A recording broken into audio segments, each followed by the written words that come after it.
Hello and welcome back to another episode of the UBF podcast. Another episode of bloody good football, guys. Plenty of football to talk about. The Premier League is back. Another season. Thomas, my Arsenal have come off to a good start. Your Chelsea play tomorrow. How are we feeling? Nervous. After a disappointing year last year, semi-convincing when they came to Australia. I met Cole Palmer, guys, if you didn't know. Two photos. Sorry, shameless plug. I'm scared. It's interesting to see how this 3-4-2-1 or 3-4-3, whatever variation you want to look at it. Don't forget, we did win the title in 16-17 with this formation. So, let's see how it works. Let's see what Xavi can do in England. First time in England. For him as a manager. Is that Rodgers, Palmer, Pedro thing going to work? We'll wait and see. Fulham, London derby, Abdul. Let's see what happens. Look, you mentioned 16-17, different coach, different set of players, and a different set of cojones, unfortunately. Completely. But we'll get straight into it. Arsenal 3, Coventry 0. Arsenal get off to the right foot. I'll tell you what, Christos Solis has to be the signing of the season so far. I know it's one game, but for 30-odd million or 35-odd million that we signed him for, he looks like an output machine. Goals, assists, just composure. He's like Trossard with legs. He's a machine. Quite simply, he outgrew the Belgian league. Yeah, I think it's 17 goals, 23 assists. The guy's a freak. I'm not sure if you've seen what this Greece project is. They got a player in Roma. They got a player in Dortmund now. They're building something. And they're going to be a sneaky one for the Euros in 2 years. I think they will. But Solis, wow. Again, don't want to quote my good friend there to my right. He's a mix of Martinelli and Trossard. I like it. I really, really do. And robbed of a goal, in my opinion. Robbed of a secondary assist when it fell to Saka after the keeper didn't touch it. Yeah. The guy deserved the goal. He's just a machine, man. And that ball to Martin against Man City is something that is such an intelligent ball to pin it through that angle. And then we get to the Mr. Forgotten, Martin Odegaard. Often put aside the last 2 years, cussed from the stands, put in the shadows. The brother delivers man of the match and wins Premier League man of the match as well. Rightfully so. What a machine, what a player. And for me, I think he's shutting up all his haters wrong because a good Odegaard is a good Arsenal.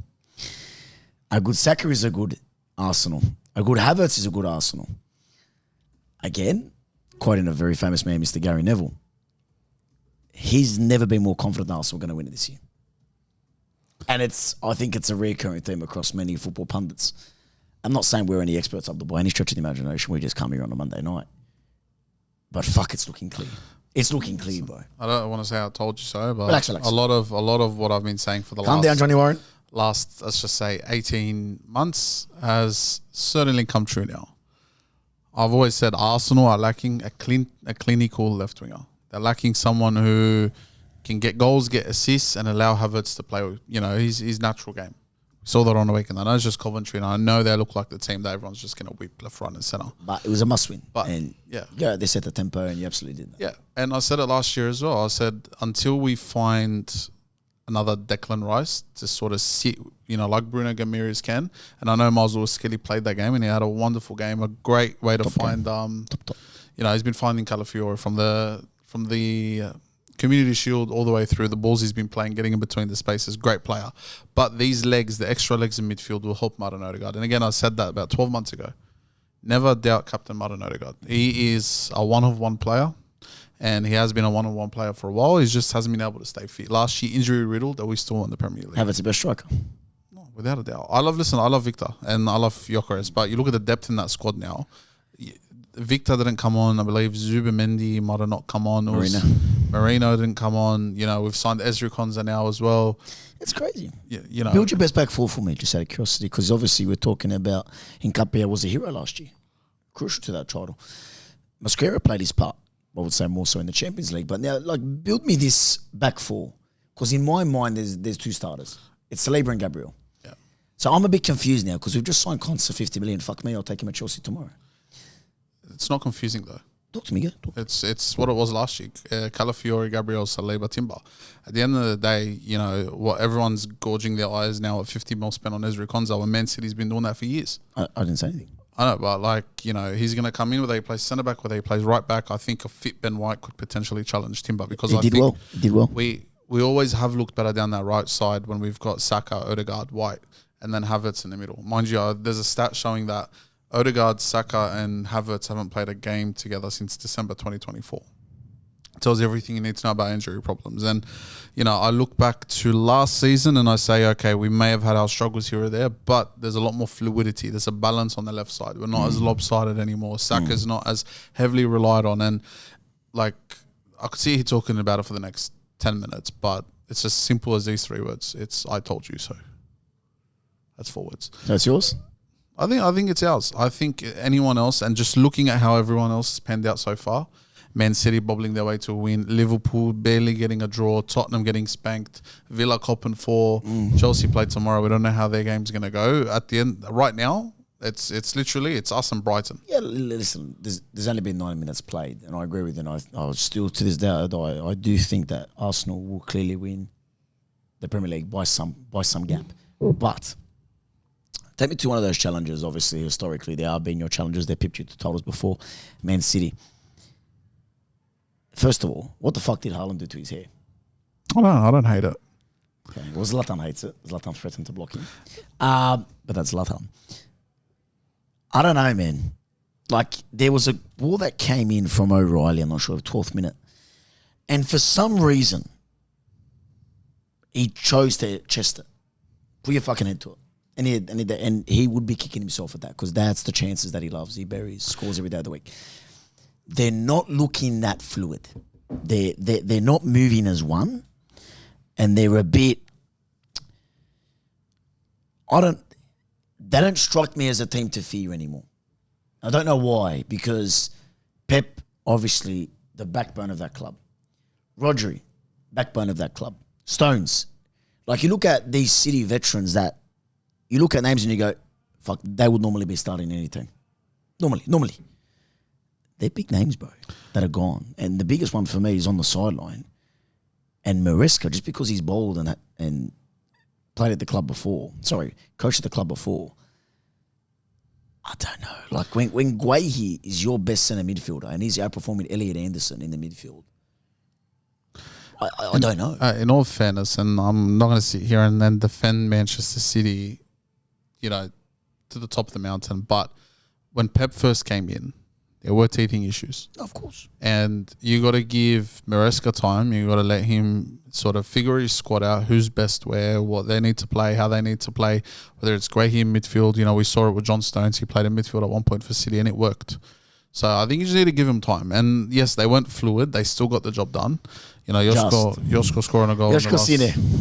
Yeah, but listen, at the end of the day, it shows they've still got that gravel about them. And as long as they got that gravel about them, they're going to be in and around it. Do I think they're going to be anywhere near Arsenal this year? Hell no. Do I think that they're going to be fighting for that top 4? I do. And the lack of gravel that Liverpool have, and I'm using that word a lot today, but the lack of gravel. Yeah. I get it. And I look at Manchester United and then potentially Chelsea tomorrow, Tottenham. Manchester City is still going to be within that top 2 or 3. Do I think Manchester United could turn around? Probably. I still believe that. I look at that team and I'm like, they're a momentum team. They're one of those teams that if they get 1-3-0 win, 4-0 win, they're going to bobble on for the next 5, 6, 7, 8 games. Abdul, just quickly before we move on to United, because I think that's the next stopping point that we need to talk about, because that was the pencil-in fixture for me. I captain Brian Mbebe in the fantasy league. Got 4 points. Captain Calafiori, by the way. Thanks. Didn't ask you. But anyway, so I'm on. So Brian's giving me 4 points. Thank you, Brian. Anyway, I want to take you to Bournemouth. Bournemouth were my sneaky. I predicted them in our video, Pickle Bet. I predicted them to win the FA Cup. They look good, bro. And they've always been a transition team. Okay, under Riola, they've been like that. Marco Rose, obviously former Borussia Dortmund manager. Bro, they're looking good. Rayan. Danger, always. Rayan, the Brazilian machine, bro. Truffert, machine. Tavernier. Did you see the goal they scored against City? Yeah, Unbelievable. It was bro. beautiful. And it's counter. It's quick. They're dynamic. They soak up pressure well like a sponge.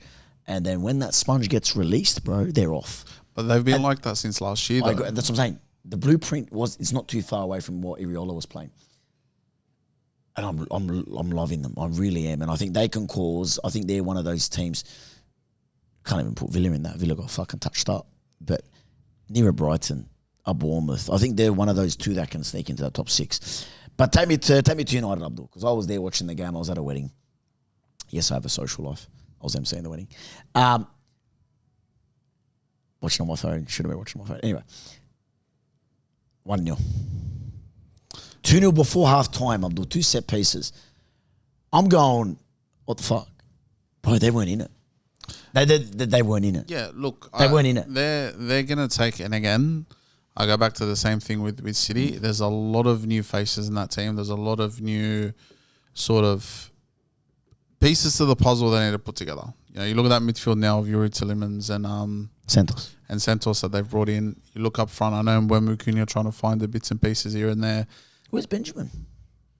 I have no clue, but he'll still score goals. I'll still stick by it. Golden boot. You're entitled to that. But they just need time. You need to just give them time. Big man, this is whole City, bro. This was the penciling. McBurney's doing fucking Cruyff turns, bro. Okay, and I'm pretty sure Ollie McBurney. That's fine. I'm pretty Sheffield United's finest, brother. Last time He's doing Cruyff turns, bro. we understand they're doing Cruyff turns. I know. What's going on? But at the same time, I saw a stat earlier today. The last time Manchester United won the league, they lost on the opening day to another relegated team. Are you a United fan, for fuck's sake? No, I'm not. But I'm just I think for once I sat back and looked at a Premier League objectively, and I sat there and I'm like, I'm not going to sit here and jump on the train and say, oh, yeah, they lost this, I'm going to make fun of this team. No, give them time, man. And maybe I'm saying that because I'm supporting He's an the Arsenal team, fan and they won. and we know where we are and we know how far ahead we are, but I can look at it from a different lens now. Proof's in the pudding. 6 years it took Mikel to win the league. But once you give your manager time and you let him build and you let him grow it, and that's the same thing with Carrick. Give him 3-4 years. Carrick the brother? I think so. Okay. Mikel hadn't coached a single club in his life. No, he's calm. I agree. He's calm. I like that. I don't mind. But it's teams like United and fans from that team and teams like Chelsea and their supporters that don't understand the importance of giving your managers time. Of a project. Even in their prime, Chelsea never gave people time. No. One bad season and you're out the door. Yeah, but that's historically we're like that. But where does that land you? That's wrong. In the long That's wrong. I agree. Yeah. And you look at a club like Manchester City, who for years and years and years, they gave Pep time, whether he won a league or not. Never going to find a better manager than that. No. You look at Klopp, gave him time. He might have finished second year in, year out to Manchester City. But no, give him time. Let him grow the project. Of course. And the one that concerns me more than Manchester United, and shout out to Lucas Harrington as well. 9 months ago, the brother was playing in Brisbane Roar, and now he's at the bright lights of the English Premier League. He's only been at the club for a week and a half, bro, and brother's playing a Premier League match. It's crazy when you think of it that way, bro. Like, it's to anyone watching this that's playing sort of like NPL football or youth football, like, just don't give up on anything, man. You don't know where you can end up the next day. Literally, like Harrington was playing Brisbane Roar, A-League football against Perth Glory one week. He ended up in the US, played in the All-Stars game. I don't even think he laced the boots up for the club that he signed for. And before you know it, he was chased by half the Premier League, Barcelona, into Milan, I believe we're looking at him. Yeah. A few different options. But back off topic, the one that worries me is Tottenham. Okay. So we see them live in Sydney. Okay. Look good, amazing, beat Sydney FC, all good. Last minute winner against Chelsea. Chelsea's beat them. Okay, no problem. They get touched up 3-0. Brentford, touched up. Touched. And you can say Kinski dropped the ball once. I don't really care. They got touched up in every step. And then take me to the comments that I didn't see until I rocked up here. The Zerbi's comments. Yeah. I don't like it. No, I don't like it. I don't like it because every top 6 team that I know goes on pre-season tour. Chelsea goes on tour. Liverpool goes on tour. United goes on tour. I don't like it. I don't. Yeah, but he's I don't. Hear me out here. Okay, for context, do you want to say, what did he say? Yes, to sort of, not going to misquote him, but similar to what he said, he basically turned around and blamed the pre-season and the tour overseas in Australia and this and time, and the squad hasn't had much time to gel together and yada, yada, yada. Now, look, Sorry, just 1 second. Yeah. Do I disagree with him? Probably not. Is it both on Chelsea and Tottenham's side? Is it smart to have your sides this close to a Premier League season starting overseas on the other side of the world, messing around here or there, not necessarily taking it? We saw Chelsea in training. They weren't necessarily actually training. It was a light session. It was a light session. But just as a quick one, just as a brother. Okay. Obviously, none of us have ever represented a team professionally. I've travelled. You've travelled as well. You tell me what's more fun for a group of boys that are in a team, travelling, exploring a different part of the world, playing football, bunking together, living together, going out together. You watch the secret to success. It's those locker rooms, the change rooms, the togetherness. You're telling me that trip to Australia didn't allow them to gel? Because I'm sensing a bit of hypocrisy there from him. It's not hypocrisy though, Thomas. Is it Like in all fairness, the Premier League season finished in May. Abdul, but there was a World Cup. But I know, but the Premier League season. But gel about what? I didn't get it. Okay, it's more so they haven't been able to sit there, and to be in credit to them, they actually trained a bit more harder than Chelsea did here. Their sessions, the open training sessions, were actual sessions. Yeah, but gel about what? I didn't get it. They don't understand each other. It's not my fucking fault that you came 17 twice and you spent $300 million in the window. And the players haven't. That's not my fault. Okay, what I'm trying to say is, as a fan of Tottenham in Australia, I would be upset. For a I've had those club the size of Tottenham, that shouldn't be an excuse. But what I'm also trying to say is that, from the sake of Premier League clubs, knowing that half your players have just come back from a World Cup and you're sending them out to Australia 2 weeks out before your Premier League season kicks off, in a season where you've spent $300 million on world class players, is probably not the smartest decision. The same thing goes for Chelsea. Sandro Tonali, no World Cup. Conor Gallagher, no World Cup. Matthias Fernandes, no World Cup. Okay, what about the rest of them that have come back from a World Cup? The handful that have been there. Why not just, like every other team, like Arsenal did, for example, have a sort of a tournament in and around Europe around you? No. Why send them, literally the longest flight in the world, across to the other side of the world? I think Perth, it's like a 16-hour flight to Perth and a 4-hour flight to Sydney. But they do themselves no favours in doing that. And again, it shouldn't, I agree, it shouldn't be an excuse. But at the same time, you're still a club. Maybe it was a much earlier prior commitment. And it probably was. It was announced when? Yeah. Like in January, February. But they announced it when they were still in a relegation battle. Pretty dumb. But that's what I'm trying to say, is that the club's doing themselves no favours. Do I think that they're in trouble? No. Do you need to give the Zerbi time? 110%. 50%. Yeah, 150%. I think when it comes to that, I think he spent the money, spent the investments. This isn't a one season sort of, if it doesn't work out, take him out, bring the next manager in. Because if you do that, you're going to unstabilize the club even more. But big man, it didn't look good, bro. They are literally... It didn't look good, bro. They're on the verge, if they don't get things right, they're on the verge of being the EPL Sydney Olympic. Of course. We'll get to that. Yeah. Brother, Singare, credit to the brother, should never, ever be a man of the match trophy. Yeah. Should anywhere never be. Yeah, but it's Thomas, it happened. Wonderful player, but fuck, like, this is Tottenham, bro. Okay? And they have been a joke for many, many years. Brother, they're a European Cup winning side. Okay? They've come second in the league. They've had a UCL Champions League final, bro. Yep. This isn't a joke. They're like... Getting touched up 3-0 is embarrassing.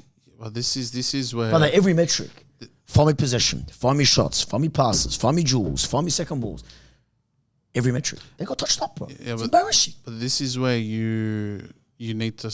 again, it's a very Chelsea fan perspective. Very United fan perspective. Was it a pre-season friendly? Okay, it's no, but Thomas... Were there points on the line? Whether they're a Champions League, final making club, or we've won this or we've done this in the past. The truth is, the last 2 seasons they've finished fourth last and fifth last. Yes, they won a Europa League trophy, but ultimately they haven't been performing. The environment at the club is toxic, and it's absolutely rubbish. If your environment is like that, why are you taking your club halfway across the world, knowing that you need to focus on next season, knowing that you're going to sack your manager and you're going to have to bring a new manager in at the time? Ask the board. But this is what I'm trying to get to. De Zerbi can sit there and say that, and I can, to a degree, see where he's coming from. Okay. But the club have to answer this, because at this point, if you're bringing in manager after manager after manager after manager, and none of them are performing, it's not a manager or a player issue. God forbid Pep has these set of players, these midfield players. They are performing. Why? Because he would have them at City. The structure of the club is doing well. They know what they're doing, and we go from there. But to turn around and say, "Oh, you know, this isn't De Zerbi's fault." I just didn't like the comments, to be honest. Yeah, but at the same time, Shifting the blame. yeah, but he's making it clear from the start. He's not a manager that's going to sit there. He's always been like that. Even when he was at Marseille after he left Brighton, the brother's always been like that. Yeah, but he needs to make it clear with the board. He's made his stance clear. He's not here to, pardon my French, fuck spiders. He wants to get results, and ultimately he needs as much support as he can. Do I still think that backline needs support? Yeah, I know they've signed the Dutch brother to put next to Van de Ven. And then at the moment, Jet Spence, I believe, has left for Inter Milan. So they're going to need a left back. Can you believe Curtis Jones left as well? Yeah. Crazy. On to Liverpool. Yeah. Quickly. Didn't look good, bro. Set up from the start. Relax. They were my team that I sort of penciled in. Florian, time's running out, brother.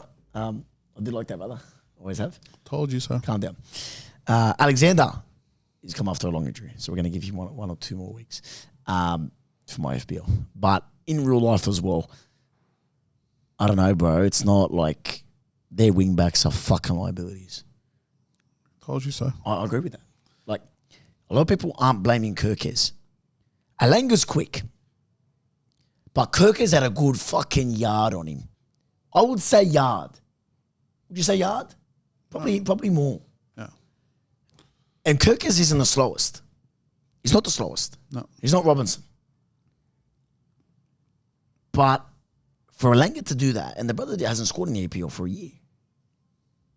Good finish. Yeah. And then we fucking see Joe Willock, former Arsenal great, legend of the club. How he's getting in between Van Dijk is beyond me. Beyond me. Van Dijk's fucking, we've seen the memes where he just twerks his ass fucking defending backwards. The brother just jockeys for a living.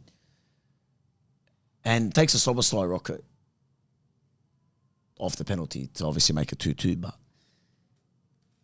I don't know, bro. It's like them two aren't anywhere near it. And that takes me back to what the start of the episode would be, and we'll clip this. Arsenal are by far the favourites. By far. Because no other team from match day one has set the tempo like they have. Yeah, but it's so, again, it goes back to what I said last week. It's no longer a conversation about who's going to catch Arsenal.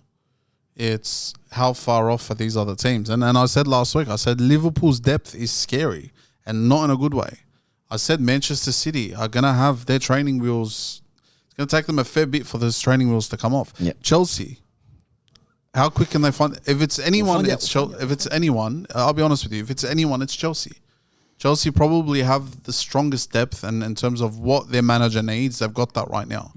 But how quickly can they get it together? Okay. And I go back to Liverpool. They've got a left back problem. They've got a right back problem. They got an aging centre back problem. They still don't have a six. Yep. Their midfield's still eerie. Wirtz hasn't necessarily caught up with the physicality of the Premier League. No. They haven't replaced Salah. Chiesa is not going to play a full season. Isak's still coming back from injury. Yeah. And guess what? Since Luis Diaz has left, there hasn't necessarily been anyone consistent on the left wing because Gakpo, has one foot into Tottenham. He's the most inconsistent. But he's the most inconsistent player unless he's got a Dutch jersey on. And then, that's just quickly summing up their team there. Alisson as well. Aging. Yeah, the fullback problem became apparent to me in this game. Because how many times was Harvey Barnes and Anthony Elanga fucking driving at Frimpong? Defensively, Liverpool they raise major question marks for me defensively. Frimpong's never been a right back. Okay. It's not FIFA, guys. It's not FIFA. Yep. You don't just chuck an anchor on him and it fixes his defensive problems. Kirkes needs more than an anchor. It doesn't look good, bro. It doesn't look good. And I think the best part of Newcastle really shone today. Like, it's still a top 6 forward line of fucking Asulo, Wissa, Barnes, Elanga. It's a great fucking forward line. That's the best part of Newcastle. We were really worried for Newcastle, and I actually predicted them as my dark horse in the relegation zone, that possible candidate. Do I think they're going to struggle? Yeah, I do. Because Liverpool aren't in the best way, and it's match week 1. At home, St. James Park, obviously a hard place to travel, and obviously they'll always get behind the team. Do I think they'll struggle? Yeah. But some positive signs for Newcastle fans. Hectic Fred, you won't go bold again, brother, this year. It's all good. Well, I don't know. I don't know. We knew it doesn't really. They won't finish top 10. Yeah, no, I agree. But I think it's actually more scary for Liverpool. Like it didn't look good, bro. Yeah, but it's like. Okay, you call it. Yeah, I'm you're sorry, a fucking but fortune no, teller. but it gets annoying, bro. It's not you. It's just like I sit there and have these conversations with people, and it's like, oh no. But like literally, you've seen me over the last God knows how long. I'm right a lot of the time, and I'm not sort of, let's just say, making rocket science up. I'm not. It's simple football, and ultimately with Newcastle and the way they're going about, fucking. They're not going to be pretty to watch. Liverpool's not going to be pretty to watch, and until they solve their left back or right back problem, you're gonna have your way with the two fullbacks. No, I agree completely. Yeah, I think it's concerning. Obviously, looking forward to tomorrow quickly for Chelsea. I think that's going to be the really interesting thing. Interested to see how Palmer goes with Rodgers. Really, obviously, both City graduates. But they give me a bit of hope. I think Palestra has to start. And obviously, after that game, match week 1's complete. And just like that, the Premier League's back in full action. And I can't wait, bro, because like you miss that league. You really do. Yeah, look, there's nothing like it. But it is the best league in the world. Just quickly on the Premier League as a whole. Tell me, take me. I think it's taken a step back. Fuck, that's so rich of you to say. You've won once. You're so rich of you to say. No. But I think I was looking around at the other leagues over the weekend. Italian football's really. He's saying Çalhanoğlu's fucking. No. Saw fucking Che Adams fucking free. Okay, amazing. No. But you can't disagree with me. I know there's a lot of money spent in the Premier League, but it's taken a step backwards. Okay, yeah. There is 9 new managers in the Premier League. Okay. It's never been this unstable. And it's not just because I saw one interview or whatever it is. You saw the Çalhanoğlu. No, but it's just in general. You look at the growth of Italian football over the last few years. You look at Spanish football as well. You look at how English teams tend to always struggle with Spanish teams. Yeah. You look at Bundesliga as well. They're growing. They're growing, but there's nothing wrong in saying that. I think the Premier League itself has taken a step back. Yeah. And well, don't forget, Abdul, you can't say the top forever, but for a period of 4 years, they were the dominant force. How many English teams made semi-finals of all European competitions? Correct. At one stage, there was a final of England. Yeah. But 2 winners. Aston Villa, Crystal Palace, Arsenal unfortunately didn't make that Champions League final.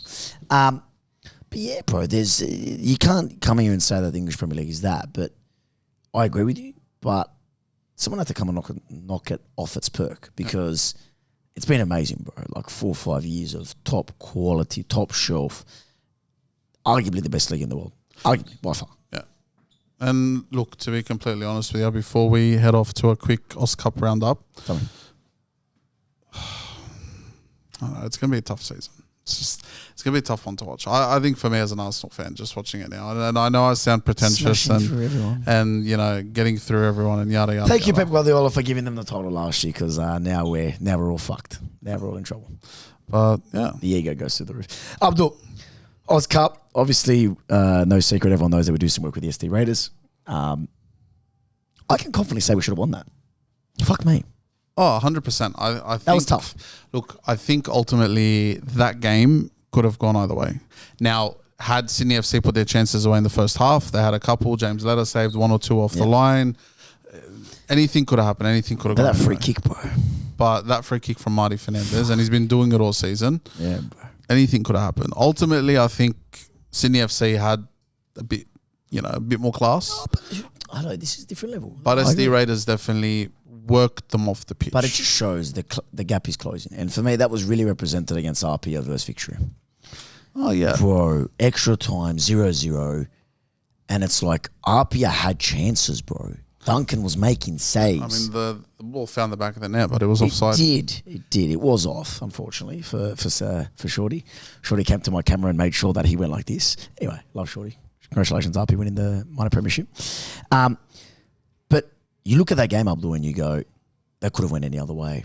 And it just really reflects to me that the gap is closing. Yeah. It really does. And it's unfortunate to see that on one other side, obviously there's going to be an NPL team in the final. It's going to be amazing. And hopefully this is the year, bro, where someone bangs it, because I want to take you obviously to Lions versus North Sunshine. Big game. Tomorrow. Who takes that out for you? Lions FC. Yeah? Yeah, easy. The Albanian Dream ends. I'm sorry, but like if North Sunshine get to the final four of the Imagine that, Australian bro. Cup, no, bro, like no. Osmond's cheering, by the way. In all seriousness, and this might sound very, very, not want to use the word dickish, but for the sake of the A-League, it does not need any more like stories coming its way. North Sunshine making an Australia Cup Final Four might just be the worst thing the A-League could have, because imagine... But it's not against an elite team. I know that, but still, like the state of Australian football does not need a VPL2 team. But everyone loves an underdog story. No, bro, it's nice. Like last year, Heidelberg, Newcastle, a lot of people were behind Heidelberg. Yeah. Or, like, to a degree, Heidelberg, the way they went about everything between the Australia Cup and the Australian Championship, that a lot of these NPL clubs are no longer the underdog. Like RPA going in against Victory.